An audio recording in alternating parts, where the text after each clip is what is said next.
Hey guys, welcome to the latest edition of the Muir Reflection. John from the John Muir Show here, and we're getting more and more developments in the sexual assault allegations that have been made against former U.S. Senator, former Vice President, presumed 2020 Democrat presidential nominee, Joe Biden.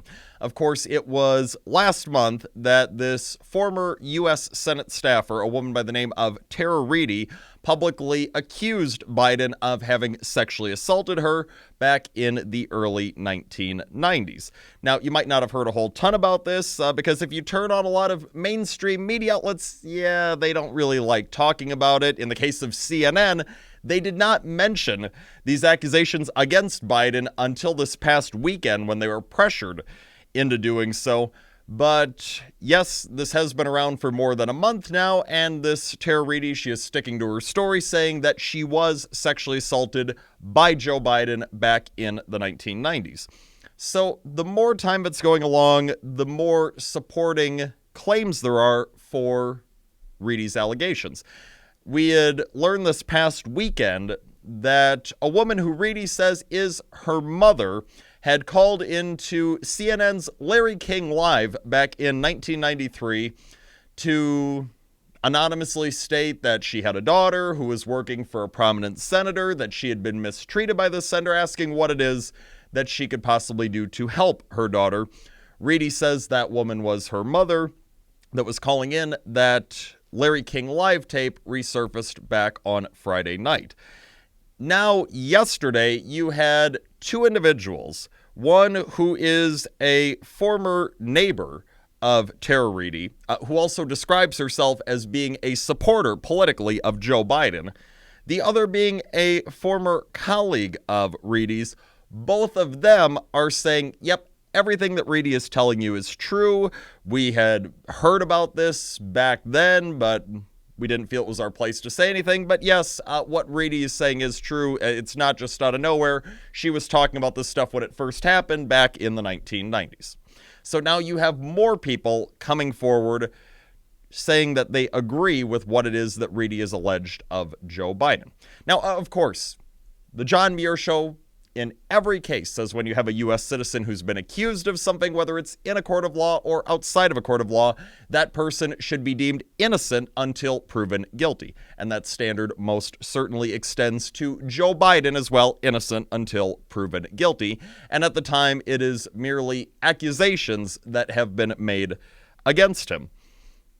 But all those other outlets out there, the mainstream media outlets, they should be operating off the same standard that this program is operating off. We're saying, look, we'll be consistent across the board. For example, we had said that now Supreme Court Justice Brett Kavanaugh should be treated as innocent until proven guilty when he was accused of sexual assault back in 2018.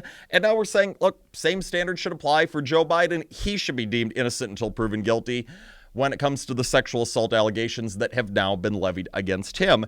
Okay, we're consistent. These mainstream media outlets should be consistent as well. These mainstream media outlets, you might remember so many of them, they were so quick to rush to judgment when it came to Brett Kavanaugh, this constitutionalist who's now on the Supreme Court. They had said right away, nope, a woman is accused this man, Brett Kavanaugh, of doing something. He must be guilty. We must immediately believe the women. We must immediately say Kavanaugh is guilty. Don't even let the guy talk. He's guilty.